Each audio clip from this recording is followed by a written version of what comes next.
Bienvenidos y bienvenidas. Estamos muy contentos de compartir con ustedes contenidos sobre ciencia, cultura, innovación y avances. Con el lema Humanidad, ¿hacia dónde vamos? Congreso Futuro reunió a más de 120 expositores y expositoras y nosotros pudimos conversar con varios. Los y las invitamos a repasar algunas de estas conversaciones que están realmente muy interesantes. Tenemos a Marcela Oyarson. Bienvenida, Marcela, ¿cómo estás? Muchísimas gracias, un honor estar acá, me encanta NTV. Bueno, te estamos recibiendo en la parte de tu casa. Me gusta mucho, voy a partir por ahí. Porque encuentro que uno tiene que honrar algunas cosas en este país y creo que NTV hace un aporte, al igual que el Congreso Futuro, hace un aporte, genera impacto social, tiene mirada, y espero que tenga mucho futuro también porque creo que le hace muy bien a Chile. Así que quiero partir por ahí, me honra estar acá. Muchas gracias y también nos honra tenerte acá reconociendo también el trabajo que hacemos con mucho cariño.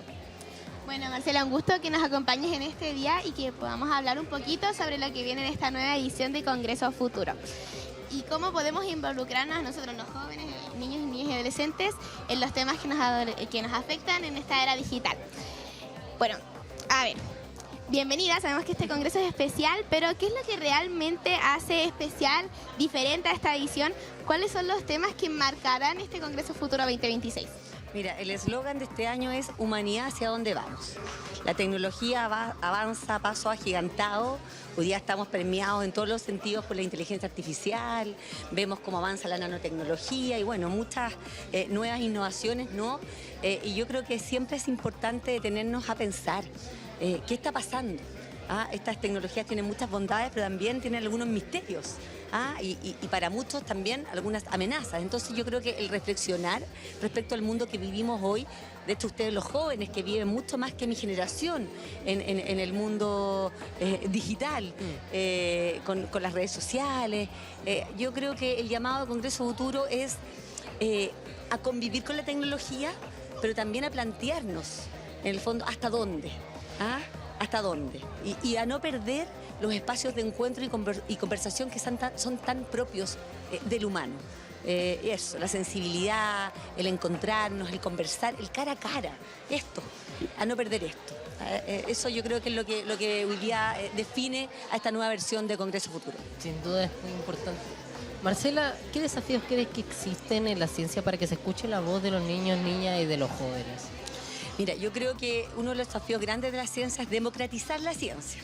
Y en esa democratización, las nuevas generaciones son fundamentales. O sea, no pueden ser un patio trasero de la ciencia, tienen que ser protagonistas, porque la ciencia habla de futuro. Y cuando uno mira el futuro y piensa el futuro, uno no puede pensar el futuro sin los niños y sin los jóvenes, que van a ser protagonistas de ese futuro. Es con ustedes. Todo lo que uno diseñe para el futuro, la hoja de ruta de este país, por ejemplo, tiene que ser con ustedes, debiesen ser actores de primera línea.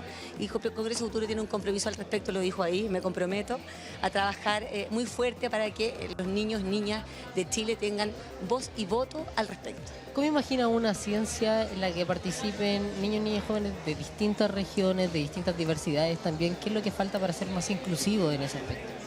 Yo creo que voy a ir por las regiones. Yo creo que en las regiones tenemos que hacer un trabajo de mucha participación ciudadana, ir mucho más a los territorios. Todavía está un poco centralizado. Hace 3 años ya estamos impulsando un trabajo muy fuerte para involucrar a las regiones, no como espectadores, sino también como protagonistas de este Congreso y también porque los territorios en Chile, por ejemplo el norte tiene unos cielos que son únicos en el mundo. Chile tiene un mar que es un mar único en el mundo. Tenemos energías que también nos hacen únicos. O sea, un país que tiene recursos naturales que son maravillosos. Somos un laboratorio para el mundo. Chile es un país que de verdad no está... Muchas veces se habla de este país al fin del mundo. Somos el país que está al principio del mundo y una mina de oro para el mundo. O sea, cuando uno habla de futuro, Chile hoy día es un país que puede definir el futuro desde sus recursos naturales, por ejemplo. Y ahí yo creo que hay que entrar a conversar, a preguntarnos, a cuestionarnos cómo cuidamos esos recursos, pero también cómo generamos oportunidades para que este país crezca, se desarrolle. Y ahí, bueno, de nuevo, las nuevas generaciones tienen mucho que decir. Marcela, ¿y podrías contarnos qué y despertó tu interés por esto? A mí me gustan las cosas que generan, que movilizan, que generan impacto. Soy muy activista, que generan impacto social, que generan transferencia para la sociedad. Y yo creo que el Congreso Futuro es exactamente eso. Hoy día nuestra triada es referencia porque creemos que somos una marca en Chile para el mundo, desde Chile para el mundo. Generamos incidencia porque a través de todas las temáticas que tratamos y metemos a la agenda, avanzamos política pública, incidimos para que eso ocurra en los temas que creemos que son de interés y meten futuro a la sociedad, y también generamos transferencia a través de programas, por ejemplo, en colegios, en las universidades, o se gestan alianzas de muchos speakers que vienen acá, que son decanos o facultativos importantes de universidades en el extranjero, que generan alianza con universidades de Chile, y eso es una transferencia maravillosa para nuestros científicos, para nuestros humanistas, etcétera. En el futuro se habla mucho sobre inteligencia artificial, que es como el gran avance de esta época. ¿Qué es lo que tenemos que avanzar? ¿Cuáles son las precauciones y los beneficios que nos puede entregar esta en el futuro? Mira, hay bondades, hay oportunidades con la IA y también hay algunas amenazas. Y de nuevo quiero insistir en el primer punto de esta conversación. ¿Hacia dónde vamos? Que la humanidad, que el encuentro, que el diálogo, que no se pierda. Y yo creo que hoy día nos perdemos mucho en la inmediatez. Estamos todos súper apurados viendo las redes sociales, dejamos de leer porque está bien, está súper bien TikTok, pero uno se puede informar también desde la literatura, yo los invito a seguir leyendo, a seguir escribiendo, y ahí conviviendo con la tecnología, pero no olvidar lo que nos hace humanos. Claro. ¿Y cómo podemos convivir o fijarnos en la ciencia en un entorno en el que estamos tan distraídos constantemente? Porque hay multifactores que nos hacen estar atentos y a veces podemos distraernos. La educación es el camino. La educación es el camino, y eso yo creo que en Chile y el mundo es un tema que hoy día se está discutiendo profundamente, porque eso tiene que tener una evolución. El formato sala de clases que tenemos hoy día no permite que justamente lo que nosotros queremos avanzar se refleje, porque mientras la educación actual va muy lenta, la tecnología va a otro ritmo y los niños están mucho más hoy día metidos en el celular que en la sala de clase. Entonces tenemos que ver cómo la educación es atractiva e innovadora para también captar la atención de ese niño inquieto, curioso. Entonces hay que meter ahí, hincar el diente por ahí. Cómo fomentar más esa curiosidad, cómo meter más el emprendimiento, la innovación desde chiquititos. Ya que eres la dueña de casa, coméntanos cuáles son los 3 focos que tenemos que seguir en esta semana de congreso. Uy, que 3 focos poco. Yo creo que yo soy una enamorada de esto, es maravilloso, pero mira, hay 2 cumbres que son súper interesantes.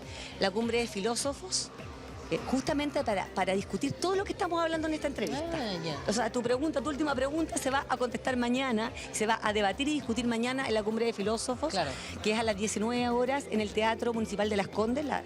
El Teatro de Las Condes es un aliado Congreso Futuro, es el único evento que tenemos fuera del SEINA, así que todos invitados, martes 13, 19 horas a la segunda Cumbre de Filósofos, y el día viernes hay una Cumbre de Futuro del Trabajo. Justamente con la tecnología los trabajos se están modificando, van a haber cambios, hay inquietud. Bueno, ahí van a estar los expertos y referentes mundiales contándonos de cómo se viene el trabajo del futuro. Y también hay paneles de educación que son súper interesantes, que hablan también de la educación de futuro.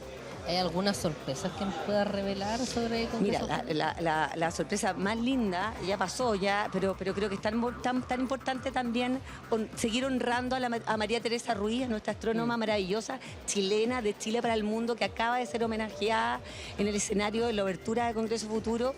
Chile tiene mucho talento. Muchísimo talento. Realmente miramos mucho para afuera y está bien. Hay gente súper talentosa en el mundo, pero Chile tiene un talento maravilloso y nos queda mucho por descubrir. En todas las regiones de Chile hay también montones de jóvenes que se atrevan, que se acerquen a Congreso Futuro. Estamos con los brazos abiertos, en el fondo abrazando y potenciando ese talento. Muchas gracias, Marcela, por compartir con nosotros, por revelarlo algunos datos sobre Congreso Futuro, y felicidades también por tu trabajo y agradecerte por la instancia de estar acá. No, muchas gracias a usted, hace un trabajo maravilloso. Deseo lo mejor en el TV, mucho futuro, porque le hace muy, muy bien a este país. Así que es un agrado tenerlo en Congreso Futuro. La bióloga, periodista y presidenta de la Chipec, Macarena Rojas, bienvenida, ¿cómo estás? Muchas gracias por la invitación. Muy bien, Macarena. Estamos muy orgullosos de tenerte acá y muy contentos. Y para dar inicio a nuestra conversación, quisiera partir con una pregunta. ¿Cómo se puede despertar la curiosidad científica en niños, niñas y adolescentes desde la comunicación? Mira, la curiosidad es algo innato del ser humano. La curiosidad, así como el aprendizaje, son elementos que nos permiten sobrevivir como especie. Por lo tanto, siempre vamos a estar curioseando y tratando de aprender para poder interactuar con el medio. Y quizás más que enseñar, es cómo dejar la libertad para que los niños, las niñas, los jóvenes y también los adultos puedan, sin quizás sesgos o sentirse inhibidos, poder ser curiosos y poder ir interactuando con el medio y conociendo y descubriendo el medio. Macarena, ¿y por qué es importante hablar de ciencia de una forma cercana y más clara y no que se hable solo entre expertos? Pucha, porque la ciencia siempre la hemos visto como algo súper lejano, ¿no? Creemos que la ciencia le corresponde a personas que son brillantes o personas, y en general más hombres que mujeres, entonces caemos que las mujeres no hacen mucha ciencia y personas que, eso, son demasiado brillantes. Pero la verdad es que para hacer ciencia, uno, lo hacen las personas, por lo tanto la pueden hacer ustedes, la puedo hacer yo, la puede hacer cualquiera, solamente necesitamos estudiar mucho. Y luego, cuando nos damos cuenta de que la ciencia la hacen las personas, decimos, bueno, quizás la ciencia sí se explica en complejo, pero quizás la podemos comprender todos. Por eso es importante la comunicación de la ciencia. Macarena, en tu opinión, ¿se puede transformar, podemos adaptar el lenguaje científico a formatos breves como las historias o los reels? Es súper difícil y ese es el gran desafío que tenemos hoy en día con las redes sociales, por ejemplo. Se puede y hay que trabajarlo. Primero lo que tenemos que hacer es tratar justamente de, no es simplificar, sino que hablar la ciencia en simple, en lo cotidiano, ver dónde está la ciencia en el día a día y así poder explicar esos términos complejos a la vida real. Pero sí se puede, es un gran desafío y de hecho yo los invitaría a ustedes a que lo hicieran. Oye, es que mira, gran tarea. es una gran tarea porque precisamente nosotros conocemos a jóvenes, a adolescentes que se dedican a divulgar ciencias en redes sociales. ¿Qué consejos les podríamos dar? Porque es una tarea muy compleja. Que siguiéramos el rigor, tratar de comunicar, está bien, en reels, en formatos cortos, pero tratar de comunicar la ciencia misma, ¿no? Y luego, ustedes, la juventud, lo hace mejor que nosotros, ser empáticos, tratar de hablarle a la audiencia en particular y tratar de acercar justamente el desafío, acercar la ciencia. La podemos hacer con cosas cotidianas, como te decía, que es mucho más fácil cuando hablamos de procesos complejos, poder acercarlos a la vida cotidiana. Las vacunas las podemos ir viendo cómo en el día a día nos van afectando para que puedan incidir también en las decisiones de cada uno. Hablando más de esto, ¿qué maneras podemos hacer nosotros para que la gente se incentive en la ciencia, se interese más, pero las personas que creen que la ciencia es aburrida o difícil? Yo creo que eso, que descubrí que la ciencia la hacen las personas, entonces ahí uno baja la guardia y dice, eso no es tan complicado tal vez. Cuando lo empezamos a explicar nos damos cuenta de que quizás no era tan complicado y además puede llegar a ser entretenido. Que bajamos la aplicabilidad, vemos que la ciencia está en algo que encontramos, esto es ciencia, estar transmitiéndolo con ustedes es ciencia, y luego que además despertar esa curiosidad, ¿no? Que tú puedes hacerlo y que la verdad es que cada pregunta que nos hacemos también puede ser una pregunta, y de hecho muchas veces lo es una pregunta científica, y ahí estamos hablando como de democratizar, decir que todos pueden hacerlo. ¿Y cómo fue abrirte camino en la ciencia, hablando de tu experiencia? Yo estudié biología y era bien difícil, lo pasé a veces un poco mal porque no era tan fácil, yo pensé que era más fácil. Y viví la carrera científica trabajé 3 años en un laboratorio y ahí me di cuenta de que, habían muy pocas mujeres en ciencia y luego también que era complicado explicarlo. Estamos hablando hace mucho tiempo atrás, ustedes todavía no nacían. Y ahí decidí estudiar periodismo para poder, como ustedes, ser comunicadora de la ciencia. Hablando de esto, ¿cuál es la importancia de que las mujeres estén en la ciencia? Sabes que es muy importante porque hay datos que explican que hay muy pocas mujeres que ingresan a estudiar carreras científicas. Y luego en carreras como biología, donde sí ingresan más mujeres, quizá la misma cantidad de mujeres y de hombres, las mujeres que después continúan en la carrera académica son menores porque la vida familiar muchas veces recae en las mujeres. Y cuando vemos que las preguntas se resuelven por principalmente el género masculino, por más hombres que mujeres, hay un sesgo, porque hay una mirada que se sobre representa y la mirada más femenina de la mujer, la pregunta hecha desde la mujer, no está. Y ese es un problema a nivel país para poder tratar de responder las dudas país con la mirada femenina. Claro, y es un tema que hemos hablado con otros expertos, pero ¿cuál sería tú el consejo? Porque algunos nos decían que había que empezar a cuestionar las cosas que ya están hechas en la sociedad. ¿Cuál sería tu mirada para que más mujeres cada día se sumen al mundo de la ciencia, por ejemplo? Primero, para las niñas como tú, que pueden estar mirando esta entrevista, es la ciencia la hacen las personas, por lo tanto, no hay que ser brillante, sino que solamente hay que tener mucha perseverancia y estudiar. Todos pueden, todas y todos podemos estudiar ciencias. Por lo tanto, la invitación es a que estudien carreras científicas. Y luego, que busquen referentes también.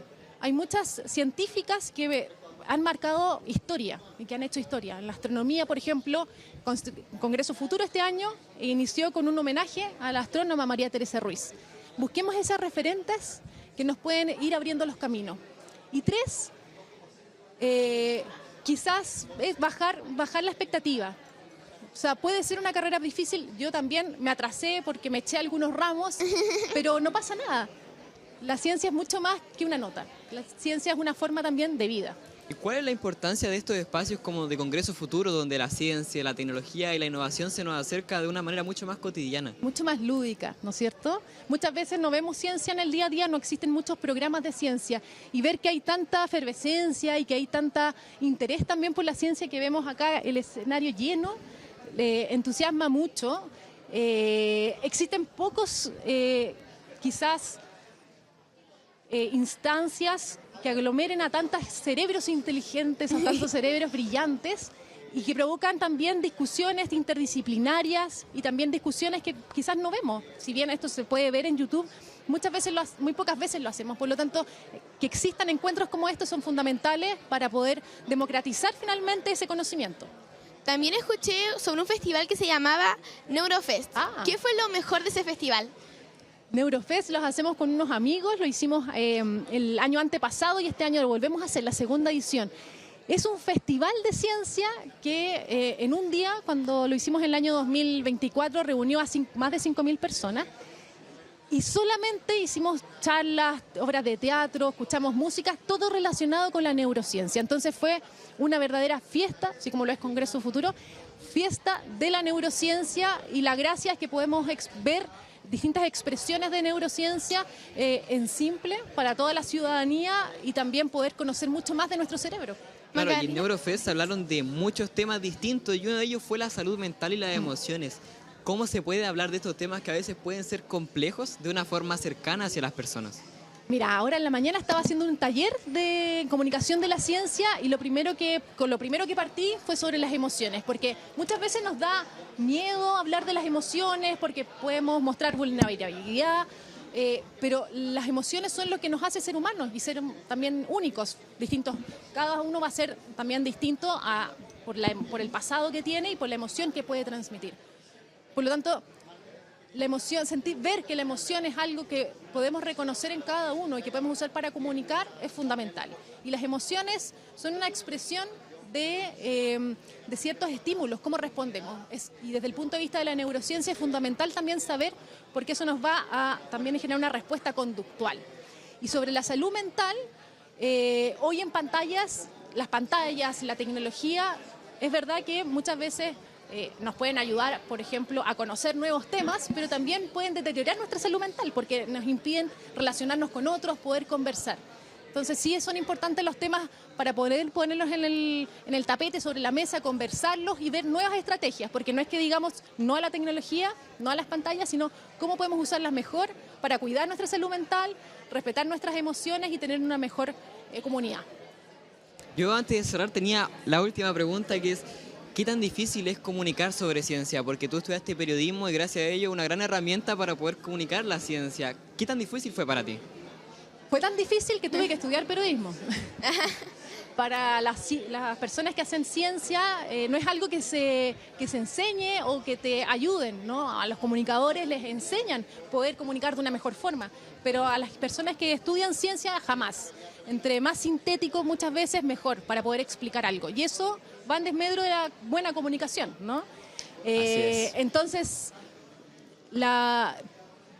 fue difícil, pero es fundamental para poder generar eso, pensamiento crítico y más curiosidad.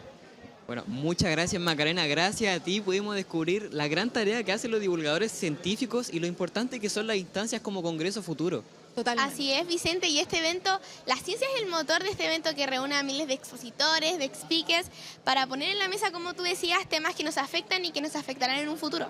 Exactamente. Muchísimas gracias a los dos por la invitación.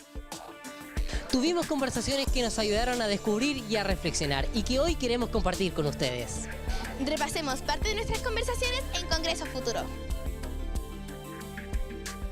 Ramón es pionero en inteligencia artificial en España y Europa y además es profesor de investigación del CSIC. Así que bienvenido Ramón, muchas gracias por tu tiempo. Muchas gracias. Oye, bueno, tú estuviste hablando hace un rato, conversamos un poco antes y te pregunté cómo te había ido y dijiste que no sabía porque tú no estás en el público y que normalmente hay aplausos, pero quería saber, cuando tú hablas sobre estos temas, sobre la cara oculta de la inteligencia artificial, normalmente, ¿cómo reacciona la gente cuando escucha esto? Porque son temas que uno no sabe tanto.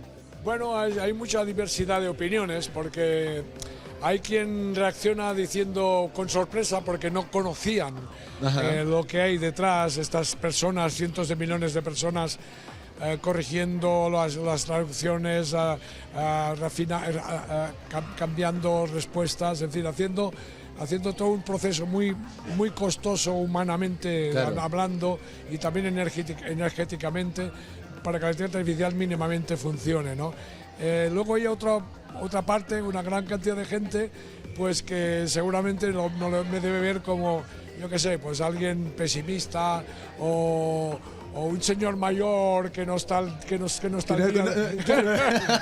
día de lo que se hace, o un señor muy de izquierdas porque critico pues toda esta inteligencia artificial generativa que sirve los intereses autoritarios de ciertos gobernantes y también de los líderes de las grandes empresas tecnológicas, que lo que les preocupa sobre todo es ganar mucho dinero y no tanto les preocupa el bien de la sociedad.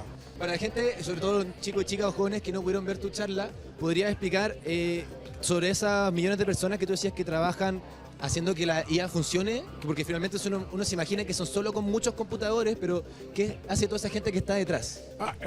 Sin esa gente que está detrás, nada funcionaría. O sea, ChatGPT sería incapaz de responder a nada, por ejemplo, ¿no? Están entrenados estos sistemas en base a millones y millones, todo lo que está prácticamente en Internet, ¿no? Textos, imágenes. Lo absorbe y lo tiene guardado. Sí. Detecta cosas que se llaman patrones, cosas comunes, ¿no? Pero claro, estos son métodos, sin entrar mucho en detalles técnicos, pero se basan en técnicas estadísticas que llamamos, ¿no? Lo que es muy común, lo que aparece más comúnmente, es lo que las inteligencias artificiales responden, ¿no? Claro, hay muchos errores. De entrada, intrínsecamente esto genera muchos errores. Se llaman alucinaciones, pero es una palabra quizás no muy adecuada. Errores factuales, ¿no? En mi caso, por ejemplo, una vez que un amigo mío consultó por mí en ChatGPT hace un año más o menos, dijo que yo había fallecido en 2023, por ejemplo, ¿no? Claro. O si le pido cuáles son mis 10 trabajos más representativos, mis 10 publicaciones científicas más representativas, las 10 eran falsas, no existen. Y eso es peligrosísimo porque uno confía tan ciegamente en esta inteligencia artificial y después, por ejemplo, si yo estoy haciendo un trabajo para el colegio, estoy investigando algo en la universidad, finalmente me estoy informando erróneamente. Exactamente, es que esto es lo que ocurre muchas veces, ¿no? Que se usa de una manera equivocada. El usuario muchas veces cree que está interactuando con algo que es realmente inteligente y que no solamente es inteligente, que es algo que es sabio. Sí, que lo sabe todo. Que sabe todo. O sea, yo advierto aquí al público joven sobre todo que sean muy prudentes y no se crean, tienen que tener un pensamiento crítico. El pensamiento crítico lo estamos perdiendo en la sociedad, tengo la sensación, ¿no? Y esto es lamentable, ¿no? No hagan trampas al solitario, por favor, estudiantes. Cuando ustedes tengan que hacer un trabajo, no pidan que la inteligencia artificial se lo haga. Posiblemente por dos motivos. Uno es que van a entregar un trabajo con errores factuales. Claro. que no estará correcto. Y muy posiblemente sus maestros, sus profesores lo van a detectar. Segundo, esto ya es importante, pero lo más terrible es que si delegamos en la máquina la capacidad de escribir, estamos perdiendo a la larga, si abusamos de esto, perdemos esta habilidad. La habilidad cognitiva de escribir la iremos perdiendo. Y hay una cosa muy importante, escribir es pensar.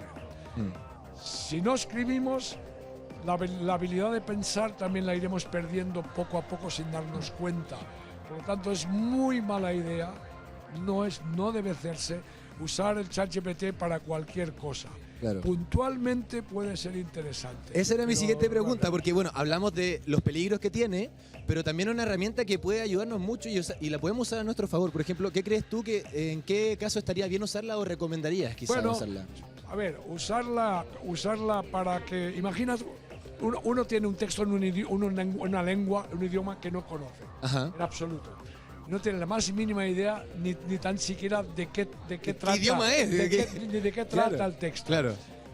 En este caso, tener una traducción, aunque no sea, incluso aunque sea mediocre, para que hacernos una idea de lo que trata el texto, ahí puede ser útil.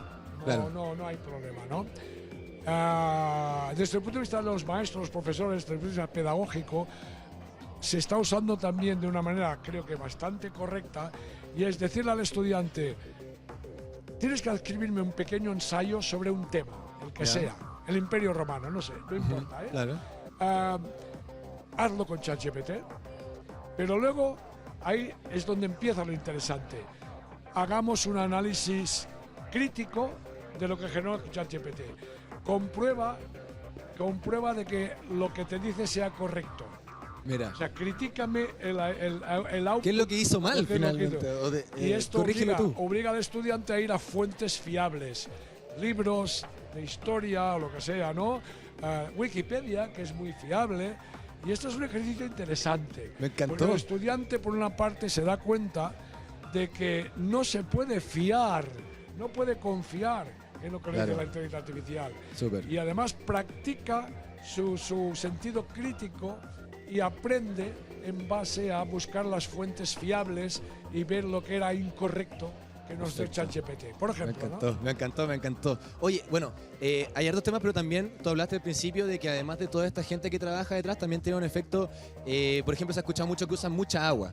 Sí. Entonces yo te quiero preguntar, por ejemplo, nosotros tenemos inteligencia artificial ya en nuestras redes sociales, en WhatsApp, y por ejemplo, yo cuando escuché que te iba a entrevistar te quería preguntar, yo tengo un chat con amigos y amigas y uno puede pedirle que cree imágenes de repente. Que esto lo están haciendo no solo tú. Simultáneamente en todo el mundo puede haber cientos de millones de personas que están haciendo cosas similares. Eso se multiplica todo esto. Esto significa que en los centros de datos que tienen decenas de milares o centenares de milares de ordenadores, se llaman servidores, ¿no? Claro. Tienen que estar funcionando para que esto funcione, para que puedas tener las respuestas, ¿no? Claro.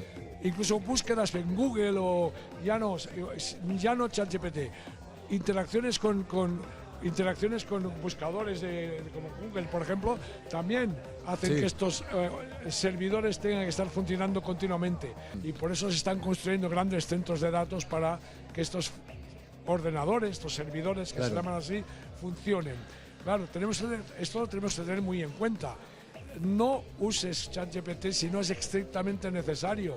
Tenéis que tener en cuenta que 10 minutos interaccionando con ChatGPT es como tirar al suelo, vaciar al suelo una botella de medio litro de agua. ¿En serio? ¿Solo por 10 minutos ya? 10-15 minutos, medio litro de agua. Imagínense, eso es un gran dato también para tener en mente. Para refrigerar todos los ordenadores que hay detrás, que no vemos, nosotros no lo vemos. No, porque yo estoy en mi celular y simplemente ¡pum!, aparece la imagen.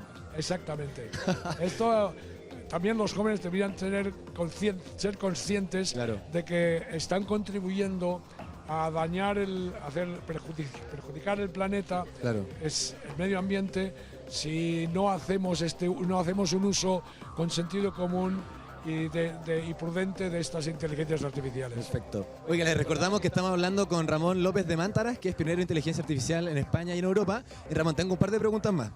También hablaste de la autoalimentación de IA por IA, Claro. y que eso puede ser puede llegar a un posible colapso. ¿Podría explicarme eso en términos simples? ¿Qué significa que la IA? Intentémoslo. Intentémoslo, a ver, vamos juntos. A ver, estas inteligencias artificiales se tienen que, lo que llamamos, entrenar. Ok. Se les proporcionan prácticamente todo lo que lo que existe en Internet se usa para entrenarlos. Contenidos de libros, de las redes sociales, Papers, textos. para que detecten patrones en el lenguaje y venga que cuando haces una pregunta detecta el patrón de la pregunta y se basa en preguntas, esta misma pregunta, preguntas similares que ya tienen la respuesta previamente para darte a ti tu respuesta, ¿vale? Este proceso de entrenamiento requiere pues datos, o sea, todos los textos y las imágenes Claro. que ya están en internet. Que le vayan Lo que cargando, ocurre, por decirlo. claro, ocurre que esto ya está prácticamente se ha agotado. Todo lo que hemos generado los humanos, textos generados por nosotros, libros escritos por nosotros, mensajes escritos por nosotros, esto ya en estos momentos es menos del 50% de lo que hay en tener. El contenido de Internet, más del 50%, ya son respuestas que ha dado la inteligencia artificial, ChatGPT y otros, a lo que otras personas han preguntado, ¿no? Y esto se usa, esto está lleno de alucinaciones, lo que decíamos, de errores. Claro, sí, sí. Estos errores alimentan otras inteligencias artificiales o la siguiente versión de la misma inteligencia artificial futura. Entonces hace un efecto bola de nieve. Si alimentas con datos erróneos, cada vez obtendrás más respuestas erróneas. Correcto. Ya no se puede, no hay manera de filtrar, de asegurar de que solamente se entrenan con datos de calidad y que sean verdaderos y no falsos. Perfecto. Esta alimentación con datos erróneos provenientes de otras inteligencias artificiales es el gran problema que llamamos de autoalimentación. ¿Y cómo se puede tratar de detener la bola de nieve, de derretirla, no sé, de frenarla ahí y nosotros? Pues difícil. Lo que hay que detener o frenar o regular es la inteligencia artificial generativa. Ya. No toda la inteligencia artificial. La gente tiene que tener claro que la inteligencia artificial es mucho más que lo que hemos visto los últimos 2 años o 2 o 3 años con el ChatGPT. Claro. Es mucho más que eso. Existe desde el año 56. Yo hace 50 años que trabajo en inteligencia artificial, ¿no? Entonces lo que hay que hacer es quizás replantearse el modelo, vamos a hacer a reutilizar cosas anteriores que sí que consumen menos energía, menos agua y que sí que dan respuestas verdaderas siempre y cuando lo que le des tú de información inicial sea verdadero. Okay. Hay que cambiar completamente la inteligencia artificial. La inteligencia artificial generativa actual no es correcta, no es lo adecuado. En los años 70 también había enormes expectativas. La gente se creía que con la que hacíamos en aquel momento, la inteligencia artificial de aquel momento, ya lo resolvería todo, ya sería tan inteligente como las personas. Nada de todo eso ocurrió. Una decepción. Hubo lo que llamamos el invierno de la inteligencia artificial. O sea, no se financiaban proyectos. Se congeló. Tuvimos problemas para trabajar en la inteligencia artificial. Volvió a solucionarse esto con nuevas técnicas más prometedoras, volvió a subir la moda, digamos, las expectativas volvieron a aumentar y hubo un segundo invierno a mediados de los años 80 como con resultado de que tampoco funcionaba muy bien lo que se hacía en aquel momento. Ahora estamos en una época de nuevo de grandes expectativas de auge y nos podemos encontrar en que vuelva a haber una decepción, y creo que la habrá y la está empezando a ver, de que no es tanto como parece y la gente se dará cuenta, y yo pienso que vamos a, quizás no un invierno, pero vamos a tener una época de nuevo de menos entusiasmo, donde las cosas, las aguas volverán a su cauce de alguna manera. Claro. ¿No? Eso es lo que creo yo que va a ocurrir, hasta que aparezca otra nueva manera de hacer inteligencia artificial que tendría, como decía antes, basarse en lo que sabemos que funciona. Perfecto. Tenemos que combinar lo que funciona de lo que hacíamos antes con lo que funciona, que hay cosas que también funcionan de lo que hacemos ahora. Claro. Sacar lo bueno de las dos aproximaciones para intentar desarrollar algo mejor en el futuro, ¿no? Lo hablamos un poquito, que había que ser más conscientes a la hora de usarlo, pero ¿qué otras acciones concretas uno podría tomar? Quizás hay unas que, no sé, gasten menos agua. Dieta digital significa, pues, no usar sistemáticamente tantísimo las máquinas, no ya la inteligencia artificial, ¿no? Claro. Sino en general. Claro. Los móviles, las redes sociales, vivir de una manera más analógica, hablar con las personas cara a cara. Hay situaciones absurdas en donde se están comunicando, por ejemplo, yo que sé, por WhatsApp o por cualquier, dos personas que están en la misma sala o en la sala contigua, ¿no? Hablemos cara a cara. O sea, tenemos que ser muy conscientes del consumo energético y de agua y todo que tiene toda esta tecnología digital, ¿no? Hay que ser un poquito menos digitales y ser más analógicos. Ramón López de Mántaras, que es pionero en inteligencia artificial de España y Europa y también profesor de investigación del CSIC. Así que muchas gracias, Ramón. Hubo un gusto, te pasaste. Qué gran experiencia fue participar de estas conversaciones. Esperamos que también hayan disfrutado de este repaso. Muchas gracias por acompañarnos en este repaso. Nos vemos muy pronto.